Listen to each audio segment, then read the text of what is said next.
사도행전 13장 13절에서 52절까지의 말씀. 바울과 및 동행하는 사람들이 바보에서 배 타고 밤빌리아에 있는 버가에 이르니 요한은 그들에게서 떠나 예루살렘으로 돌아가고 그들은 버가에서 더 나아가 비시디아 안디옥에 이르러 안식일에 회당에 들어가 앉으니라. 율법과 선지자의 글을 읽은 후에 회당장들이 사람을 보내어 물어 이르되 형제들아, 만일 백성을 권할 말이 있거든 말하라 하니 바울이 일어나 손짓하며 말하되 이스라엘 사람들과 및 하나님을 경외하는 사람들아 들으라. 이 이스라엘 백성의 하나님이 우리 조상들을 택하시고 애굽 땅에서 나그네 된 그 백성을 높여 큰 권능으로 인도하여 내사 광야에서 약 40년간 그들의 소행을 참으시고 가나안 땅 7 족속을 멸하사 그 땅을 기업으로 주시기까지 약 450년간이라. 그 후에 선지자 사무엘 때까지 사사를 주셨더니 그 후에 그들이 왕을 구하거늘 하나님이 베냐민 지파 사람 기스의 아들 사울을 40년간 주셨다가 패하시고 다윗을 왕으로 세우시고 증언하여 이르시되 내가 이새의 아들 다윗을 만나니 내 마음에 맞는 사람이라 내 뜻을 다 이루리라 하시더니 하나님이 약속대로 이 사람의 후손에서 이스라엘을 위하여 구주를 세우셨으니 곧 예수라. 그가 오시기에 앞서 요한이 먼저 회개의 세례를 이스라엘 모든 백성에게 전파하니라. 요한이 그 달려갈 길을 마칠 때에 말하되 너희가 나를 누구로 생각하느냐? 나는 그리스도가 아니라 내 뒤에 오시는 이가 있으니 나는 그 발에 신발끈을 풀기도 감당하지 못하리라 하였으니 형제들아, 아브라함의 후손과 너희 중 하나님을 경외하는 사람들아, 이 구원의 말씀을 우리에게 보내셨거늘 예루살렘에 사는 자들과 그들 관리들이 예수와 및 안식일마다 외우는 바 선지자의 말을 알지 못함으로 예수를 정죄하여 선지자들의 말을 응하게 하였도다. 죽일 죄를 하나도 찾지 못하였으나 빌라도에게 죽여달라 하였으니 성경에 그를 가리켜 기록한 말씀을 다 응하게 한 것이라. 후에 나무에서 내려다가 무덤에 두었으나 하나님이 죽은 자 가운데서 그를 살리신지라. 갈릴리로부터 예루살렘에 함께 올라간 사람들에게 여러 날 보이셨으니 그들이 이제 백성 앞에서 그의 증인이라. 우리도 조상들에게 주신 약속을 너희에게 전파하노니 곧 하나님이 예수를 일으키사 우리 자녀들에게 이 약속을 이루게 하셨다 함이라. 시편 둘째 편에 기록한 바와 같이 너는 내 아들이라 오늘 너를 낳았도다 하셨고 또 하나님께서 죽은 자 가운데서 그를 일으키사 다시 썩음을 당하지 않게 하실 것을 가르쳐 이르시되 내가 다윗의 거룩하고 미쁜 은사를 너희에게 주리라 하셨으며 또 다른 시편에 일렀으되 주의 거룩한 자로 썩음을 당하지 않게 하시리라 하셨느니라. 다윗은 당시에 하나님의 뜻을 따라 섬기다가 잠들어 그 조상들과 함께 묻혀 썩음을 당하였으되 하나님께서 살리신 이는 썩음을 당하지 아니하였나니 그러므로 형제들아 너희가 알 것은 이 사람을 힘입어 죄사함을 너희에게 전하는 이것이며 또 모세의 율법으로 너희가 의롭다 하심을 얻지 못하던 모든 일에도 이 사람을 힘입어 믿는 자마다 의롭게 하심을 얻는 이것이라. 그런즉 너희는 선지자들을 통하여 말씀하신 것이 너희에게 미칠까 삼가라. 일렀으되 보라, 멸시하는 사람들아 너희는 놀라고 멸망하라. 내가 너희 때를 당하여 한 일을 행할 것이니 사람이 너희에게 일러줄지라도 도무지 믿지 못할 일이라 하였느니라 하니라. 그들이 나갈새 사람들이 청하되 다음 안식일에도 이 말씀을 하라 하더라. 회당의 모임이 끝난 후에 유대인과 유대교에 입교한 경건한 사람들이 많이 바울과 바나바를 따르니 두 사도가 더불어 말하고 항상 하나님의 은혜 가운데 있으라 권하니라.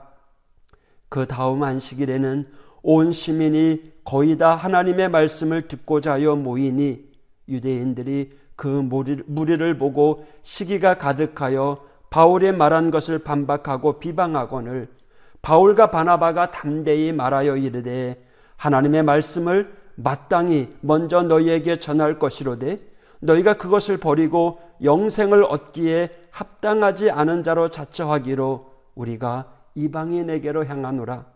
주께서 이같이 우리에게 명하시되 내가 너를 이방의 빛으로 삼아 너로 땅끝까지 구원하게 하리라 하셨느니라 하니 이방인들이 듣고 기뻐하여 하나님의 말씀을 찬송하며 영생을 주시기로 작정된 자는 다 믿더라. 주의 말씀이 그 지방에 두루 퍼지니라. 이에 유대인들이 경건한 기브인들과 그 신의 유력자들을 선동하여 바울과 바나바를 박해하게 하여 그 지역에서 쫓아내니 두 사람이 그들을 향하여 발에 티끌을 떨어버리고 이고니온으로 가거늘 제자들은 기쁨과 성령이 충만하니라. 아멘. 할렐루야. 오늘 제목은요, 좌절을 경험할 때입니다. 여러분, 좌절, 실패, 그런 일을 당한 사람들에게 어떤 말을 해야 위로가 될까요? 이런저런 말을 해주고 싶지만 사실 위로해 주기가 쉽지 않습니다. 더 큰 고통의 경험을 해본 사람, 그 고통에서 회생해 본 사람은 당연히 경험담을 이야기해 줄 수 있겠죠. 하지만 지금 당장 실패하여 낙심한 사람들에게 희망이 어디 있겠습니까? 하지만 우리는 낙심한 자들을 위로해야 됩니다. 하나님이 다시 회복시켜 줄 거라고 하는 믿음으로 말이죠. 성도들은요, 하나님으로 인해 회복을 경험한 사람들입니다. 만일 그런 경험이 없다면 물론 그것도 은혜이고 감사한 일이죠. 하지만 하나님이 때로는 우리로 하여금 실패와 절망의 길을 가게 하신다라는 것은 우리를 연단케 하기 위해서, 더 단련시키기 위해서 사용하시는 하나님의 방법이 됩니다. 오늘 본문은 사도 바울과 바나바가 비시디아 안디옥에서 하나님의 말씀을 담대히 전함으로 인하여 부흥이 뜨겁게 일어난 그러한 말씀이 소개되고 있습니다. 반응은 매우 뜨거웠습니다. 사람들은 설교를 듣고요, 다음 주 안식일에도 이 말씀을 다시 해주기를 요청합니다. 얼마나 은혜가 되었으면 그랬을까요? 또 모임이 끝난 후에도요, 집에 가지 않습니다. 남아서 바울을 따라다닙니다. 그리고 그 다음 안식일에는요, 44절에 보니까 온 시민이 거의 다 하나님의 말씀을 듣고자 하여 모이니, 아마 한 주간 사람들이 흩어져서 전도했을 거예요. 자기가 보고 들었던 것을 사람들에게 알려줬을 거예요. 가족이나 친구들이나 이웃들에게 꼭 가서 한번 말씀을 들어보자 라고 권면했던 거죠. 참 신기했던 건요, 이 비시디아 안디옥에서요, 어떤 치유 사역, 죽기나 아니면은 특별한 병고침의 사역이 일어나지 않았는데 오직 말씀만 전했는데요, 이러한 반응이 나타난 겁니다. 그만큼 성령님께서 바울을 통해서 강하게 역사하셨던 거죠. 그런데 뒤에 어이없는 사건이 또 일어납니다. 우리의 삶에 항상 반전이 있듯이 부흥 속에 예기치 못한 시련을 만나게 됩니다. 45절에 유대인들이 그 무리를 보고 시기가 가득하여 바울이 말한 것을 반박하고 비방하거늘. 50절, 이에 유대인들이 경건한 기브인들과 그 신의 유력자들을 선동하여 바울과 바나바를 박해하여 그 지역에서 쫓아내니. 말씀을 사모하고 말씀이 퍼져나가는 것을 기뻐해야 될 유대인들이 오히려 장애가 되는 거죠. 처음에는 비방의 말을 하다가 결국에는 그 지역의 집권자들을 충동해서 바울 일행을 내쫓습니다. 참으로 억울한 시련이죠. 정말 이런 좋은 분위기 속에서, 정말 부흥하는 속에서 당하는 시련이니 얼마나 안타깝고 얼마나 큰 원망이 일어났을까요? 하나님, 이게 뭡니까? 이런 일이 있는데 하나님 가만히 보고만 계실 것입니까?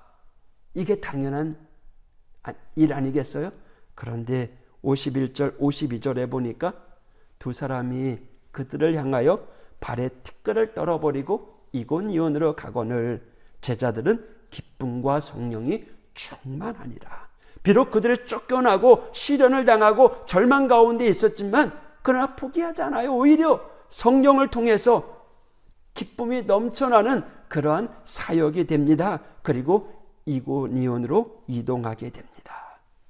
여러분, 핍박이 있고요, 고난이 있고 좌절이 있어도요, 그 속에서 하나님을 믿는 믿음의 성도들에게는 하나님이 함께 하심을 믿으시기 바랍니다.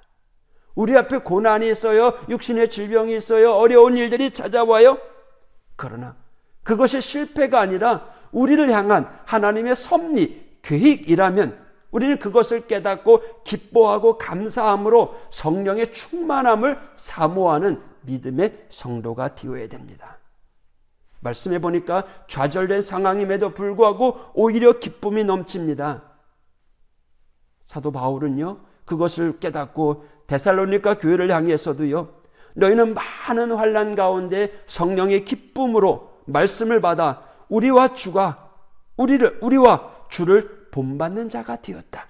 또 항상 기뻐하라 라고 말하지 않습니까? 고난 가운데 있어도 절망하지 말고 항상 기뻐하라. 여러분, 지금 세상이 참 힘들어요. 날씨도 추워요. 유난히 더 추운 것 같아요. 또 눈도 더 많이 내리는 것 같고요.